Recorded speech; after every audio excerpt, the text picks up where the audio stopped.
The Hoosiers got some frustrating, even if expected, news on Monday about the health of one of their players following Saturday's game that we will talk about, as well as some pro football focused grades and men's and women's soccer recaps to get you all up to date on today's episode.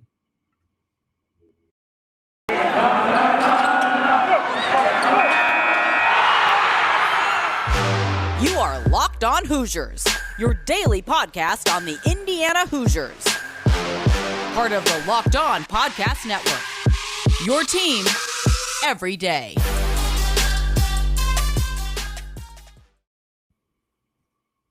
What's up, Hoosiers? It is Tuesday, September 28th. This is Locked On Hoosiers, your daily source for IU athletic news.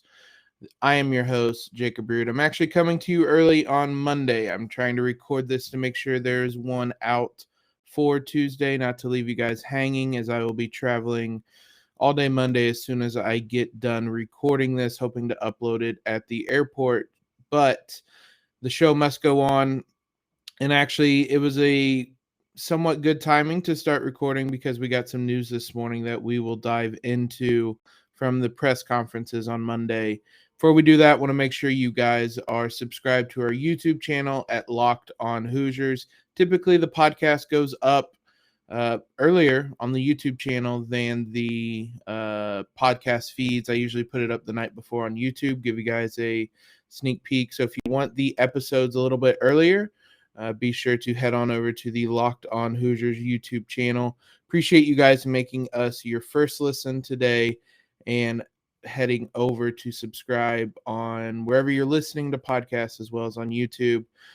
Have to give a shout out to Rock Auto, who have amazing selection, reliably low prices, all the parts your car will ever need. Visit rockauto.com today. Let them know that we sent you over.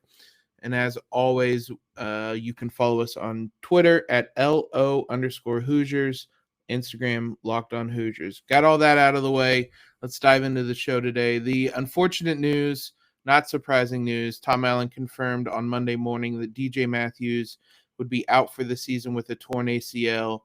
Pretty much the minute you saw the injury, you knew what it was, just the way his leg kind of collapsed, the way it all went about. I'm not going to relitigate. I don't like watching back injury videos. I hate how much they show it on replays, but you could tell right away you feared the worst. And unfortunately, that's what happened. Torn ACL. If you want a little bit of a silver lining, Matthews could potentially redshirt. He never actually redshirted at Florida State. He simply just sat out the 2020 season, which all athletes were allowed to do or afforded the opportunity to do, and transferred before transferring to the Hoosiers. So he could redshirt. I believe he could medically redshirt even because he only played in 4 games. But regardless, he can just traditionally redshirt. So he could be back next season. Again, small silver lining. We wish DJ the best. It's going to be a big hole for the Hoosiers to fill the rest of this season because coming into Saturday's game, he was probably the team's best offensive player to date. So obviously Panicks and Freifogel stepped up, but DJ Matthews had been having a great season, not just as a receiver. He ran for a touchdown, but then he also had that huge return for a touchdown against Idaho. So he will have big holes to fill all over the place. Expect a lot of Reese Taylor in the return game now. We'll see if Javon Swinton can step up. I believe he was the wide receiver listed behind DJ Matthews. I know we saw Freifogel line up a lot in the slot, so I think those opportunities are going to go kind of be spread around. Jacoby Hewitt played quite a bit on Saturday. We'll see who can kind of step into that role. Maybe Miles Marshall will get will be more featured in the pass game now. But a lot of ways that Hoosiers can go, but it's an unfortunate circumstance to have to replace Matthews. We talked about a couple guys who played Saturday. We're going to look at the Pro Football Focus grades today as well. We had those available a little earlier this week. Shout out to our fearless leader, Ross Jackson, as always, for getting us these grades. We're going to start on the offensive side, spend the rest of this segment talking about the offense and then jump into the defense in the next segment. Not shocking, Michael Panicks was the highest graded player on the team, not just on the offense. I believe as well. I did not look at the Pro Football Focus grades after that Iowa game. I refused. But I don't think this is going out on a limb with that game. This is the highest graded game any Hoosiers had this season, 90.9. He was terrific on the day. The grades show that out. Right behind him, though, with one of the highest graded games as well, is Stephen Carr, 85.9, one of the best of the season, not just of that, of Saturday. He was incredible in the run game, decent in the pass game, and really, really showing why he was so highly touted coming out of high school, 5-star recruit. He's getting the chances now that he maybe didn't get as much at USC, and it is paying off. Huge night from him. Jacoby Hewitt was actually third rated. He only played 20 snaps. 9 of those were passing. 11 of those were run blocking. Seems that he got a good chunk of the plays that normally went to DJ Matthews. They spread it around a bit. So we'll see if he's the guy that kind of steps into the starting lineup. It seemed like he was featured quite a bit. Matt Bjornson only had 16 snaps. Him and Hendershot almost had identical ratings. Hendershot had 76 snaps. Bjornson was 77.4. Hendershot was 77.1. Hendershot and Carr were named the Offensive Players of the Week by Tom Allen. Both tight ends on Saturday performed well. That could be a different way that they fills this hole left by Matthews. Maybe some more multiple tight end sets. Hendershot is an athletic guy, so maybe they try to find some mismatches with him, regardless if it's to fill DJ Matthews' hole or not. That's something they need to do, because you see how much more dynamic the passing game feels when Hendershot has big games. Ty Freifogel was right there, right behind those guys. Marginally, 3rd through 6th with Freifogel were all marginally separated. Freifogel coming in at a 77 flat. Huge game from all those guys. The other good news is that the offensive line graded it's overall the best this season by far. Matthew Bedford was the highest graded at a 75.4. Dylan Powell right behind him. Luke Haggard, Matt Katich, and then Caleb Jones. Katich and Jones were the 2 lowest graded. The others were above average or right at it. So as a unit, the best game of the season for the offense. The worst, I don't like to use the word worst performers, but Swinton was up there at 54 snaps, only a 53.7. And then Baldwin, who I thought played decently, only had 23 snaps, was actually the lowest graded player. He had a 30 on passing. He had that big dropped 3rd down reception late in the game. I would imagine factors into that low rating. He was good pass blocking, but struggled in other aspects. He's still going to get chances. Cameron Buckley also graded down there. He has not adjusted as quickly as DJ Matthews did as a transfer. Will be interesting to see if he can kind of get his feet under him, because again, there's a spot wide open now that the Hoosiers are going to need somebody to contribute. There's a lot of names that could do it, and we will see who they turn to.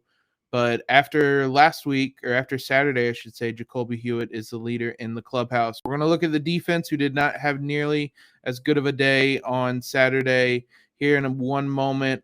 If you guys have been listening to the show, you'll know how much we enjoy Prize Picks. Was looking at the site today just to make sure they don't have the college football props up yet, but man, there's so much stuff you guys can go head on over there and bet on. They have soccer up there today. They have Counter-Strike. We mentioned esports before. They have just about anything you guys could possibly want. For those that don't know, Prize Picks is a leader in college sports daily fantasy. They offer more college football props than anyone in the world. They offer all the star players on Power 5 teams and a lot of mid-major teams, a lot of players that you probably haven't even heard of. Prize Picks offer any prop you can think of, from yardage to touchdowns, even interceptions thrown. All users that deposit and use promo code LOCKEDON or receive 100% instant deposit match up to $100. So get double your money up to $100 using promo code Locked On. You pick 2 to 5 athletes, pick the overs and unders, and if you hit, you can win up to 10 times. Use the flex option. Even if you get just a couple of those, you will be set as well. Prize Picks allows mixed sports entries, so you can take basketball with football. Maybe on Saturday you want to bet some soccer over-unders as well as some IU football. That'll be available. Use the app, award-winning app on the App Store, on Google Play, or entries can be made in 60 seconds or less. Prize Picks is safe and offers fast withdrawals. Don't hesitate today, guys. Use that promo code Locked On and go join Prize Picks, where daily fantasy is made easy. Also, we mentioned Rock Auto at the beginning. You know the deal. Whether you have a Ford or a Fiat, they have you covered over there. Save time when using Rock Auto. Why choose a spin 30, 50, 100% more just for the same parts from your local auto parts store? Head over to rockauto.com. Get the part yourself today. Always reliably low prices for every customer. They have everything you need. Go explore their easy-to-use website today. Go to rockauto.com and see what parts are available for your car or truck. Right? Locked On in their How Did You Hear About Us box so that they know we sent you over there. It's amazing selection, guys. Reliably low prices. All the parts your car will ever need. rockauto.com. Let's look at that defense, which has usually been a rock for the Hoosiers, but struggled on Saturday. Taiwan Mullen, not shockingly, was the highest graded player on the day. Tom Allen said on Monday that that was Taiwan's best game of the season. He thought the Hoosiers needed it. It's interesting little quirk. So on 3 passes, he allowed 23 yards total. Excuse me. He was targeted 8 times, gave up 3 receptions for 23 yards. Better way of wording that. But 26 yards came after the catch. So the one catch was, like I said, 26 yards after the catch. The other, or 2 other catches were heavy negative yards, but he was terrific. 4 pass breakups on the day. Huge game from him. He said that it was cramps he was dealing with late in the game, and that's why he kept going down. So nothing to worry about there. Huge game from him when needed. Micah McFadden as well. Huge game from him when needed. 75.8 grade. He was terrific tackling as always. The highest rated tackler, or graded tackler, I should say, for the Hoosiers on the day. He's everywhere. He's unbelievable. He's awesome. DeMarcus Elliott, name we have not mentioned this season, starting at defensive tackle, was the 3rd highest graded Hoosier. Little surprising because the defensive line struggled on the night. It's hard to get to the quarterback when they get rid of the ball as quickly as Zappe did. So a little bit understandable, but he graded out really well, rush defense and tackling. Really nobody graded out well in the pass rush. McFadden, because of a couple of blitzes, he was the only one with an above average grade. Reese Taylor was actually 4th highest. He was that secondary was tested in so many ways, also because of the injuries. Jalen Williams went down. He's in concussion protocol. Tom Allen said that early positive signs on that, but we'll see if he'll be available on Saturday against Penn State. Reese Taylor technically doesn't start, even though he features in as many snaps as anybody. So if he's not starting, if Jalen Williams isn't starting, I should say, Reese Taylor would step in. But he was right up there, 53 total snaps on Saturday. He graded out really well in coverage, relatively speaking. One of the highest Hoosiers, 3rd highest Hoosier on the day behind Mullen and McFadden. And a great game from him. Josh Sanguinetti, he only featured in 11 snaps, was 5th highest. Noah Pierre, who had to come on briefly because of injuries, played in 8 snaps but held his own. Moving down a little bit, Devin Matthews returned from that injury from that Iowa game, played really well, had a huge tackle on that 3rd down that led to the Western Kentucky punt that we talked about yesterday, and that was kind of a game-changing moment but he had a huge tackle there. Marcelino McCurry-Ball, I thought, played really well. He graded out as the second highest rated tackler on the Hoosiers behind McFadden on the day. Jaron Handy, again, that defensive line struggled a bit. He was middle of the pack. Going down, looking at some of the guys who struggled, Raheem Lane, he did not have a great game on Saturday. He was the lowest graded Hoosier, gave up 3 catches on 3 targets. Nothing for big gains, but overall struggled on the day. Jalen Williams also did not play great. He was targeted 5 times. He gave up 4 catches for 81 yards. Really struggled before his injury. Got burnt on the 1 touchdown. It was a nice double move, nice route, so hard to hold it against him. Cam Jones, I thought, played decently, struggled in pass rush and coverage, which everyone struggled in pass rush, like we said. Still graded out as a decent tackler. Ryder Anderson, we didn't hear his name mentioned hardly at all on Saturday. He was graded out below average. Weston and Kramer as well. So not a terrific outing from the Hoosiers. That offense is just such a high volume, air raid offense that it makes everything look worse, even as it's happening.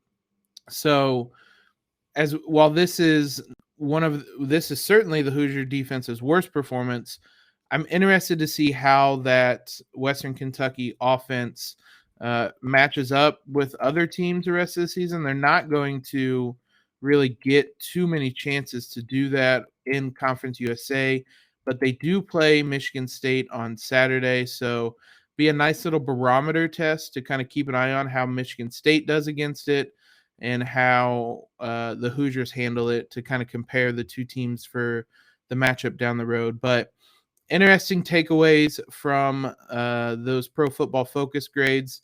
I more or less what the eye test told me watching the game. Some big games from the guys that IU was going to rely on this season. Panicks, Freifogel, Hendershot, Mullen, McFadden. All the big names stepped up, and that was just enough to come away with a win, even as frustrating as it may have been. We're going to take one more quick break here before talking about the IU men's and women's soccer teams who've had big wins. It's been a big week for them, so I wanted to talk about them a little earlier than normal this week. Before we do that, though, BetOnline.ag is the number one place for pro and college football action this season. All eyes are turning back to the gridiron, and these guys have you covered. Right now, the Hoosiers are a 10.5-point underdog against Penn State. They opened at, well, maybe not open, but I saw them on Sunday at 11, so it's come down a little bit. Listen, I'm not optimistic about this game. This has all the makings for Penn State to kind of lay the smackdown between how well they're playing. It's a primetime game at home. It's a stripe out. Happy Valley's always rocking.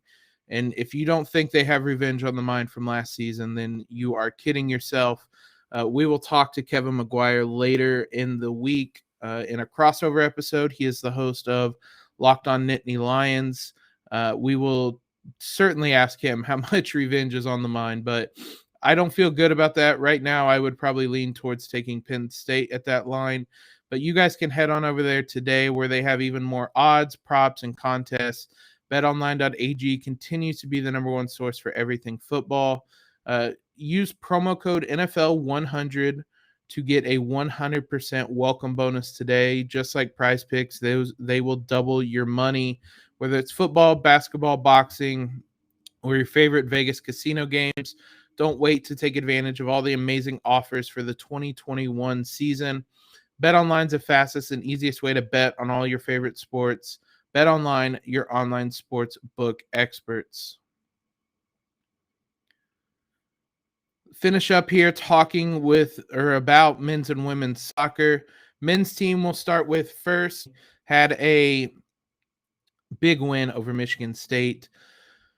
It wasn't the prettiest. The Hoosiers continue to not have some of the prettiest games, but on Sunday they come away with the 1-0 victory. They were outshot 16-4. They were outshot on target 6-1, but it only needs one. The Hoosiers come away with the win on a corner kick early in the second half.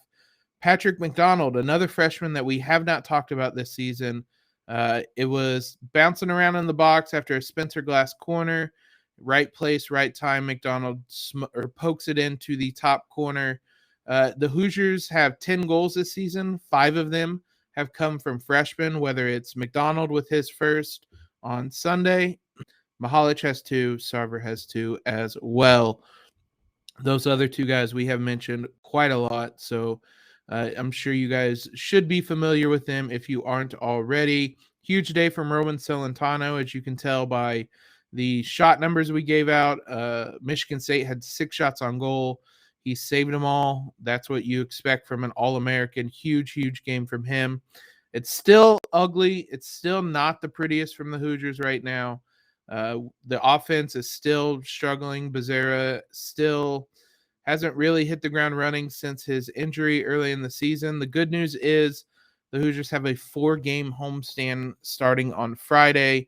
They will be home for a little over 2 weeks. Friday's game will be against Michigan, and it will be on ESPNU. You guys can tune into that game even and watch the Hoosiers look to kind of bounce back from that opening Big Ten loss against Rutgers. The women's team picked up 2 wins, both Big Ten games in the last week. On Thursday against Iowa, they come away with a 2-0 win. Anna Bennett starts it off with the goal in the 5th minute, assisted by Jordan Levi. And then Levi gets the assist on the second goal in the 30th minute. That's all it took. Fairly level in shots, 9-8 in favor of the Hoosiers, 5-3 on shots on goal. Hoosiers made them count. They struggled to do that at times earlier this season, but they did it when it mattered on Saturday, and then they came back they did the Iowa game was Thursday, still in football mode with the last game.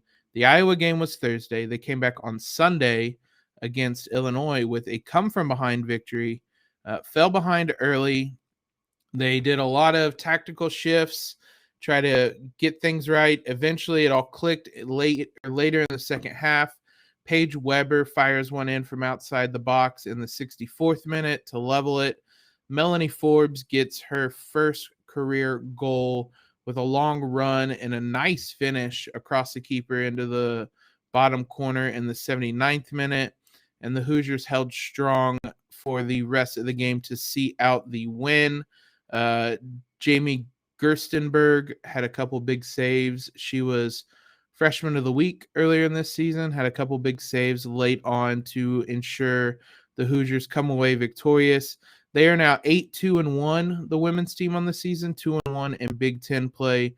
Great start for them. They will be in action next on Thursday at Ohio State. See if they're able to continue building on the momentum of back-to-back conference wins. That'll do it for us, guys. I appreciate you hanging in on this, for me, early Monday, but for you guys on this Tuesday. We'll be back to normal the rest of the week. Wednesday, we're going to look at what this team could look like with a really good offense and a really good defense playing at the same time. We'll take a brief look at Penn State. Thursday's podcast will be a crossover episode, as I mentioned, with Kevin McGuire, Locked on Nittany Lions. Friday, Jared will join us, and we will do the final previews and rundown heading into that Penn State game. Thanks for making this your first listen of the day. Now that we're done over here, head on over to the Locked on Big Ten podcast with Nate Dickinson for your second listen of the day. Thank you all for subscribing, leaving your ratings, your reviews. Head to the YouTube channel if you haven't already. While you're subscribing to things, head on over to the Locked on Bets podcast as well, where your boy Q and handicapping expert Lee Sterling have you covered. The Locked on Bets podcast is brought to you by BetOnline.ag. Follow it wherever you guys get your favorite podcasts. Have a great Tuesday, everybody, and LEO.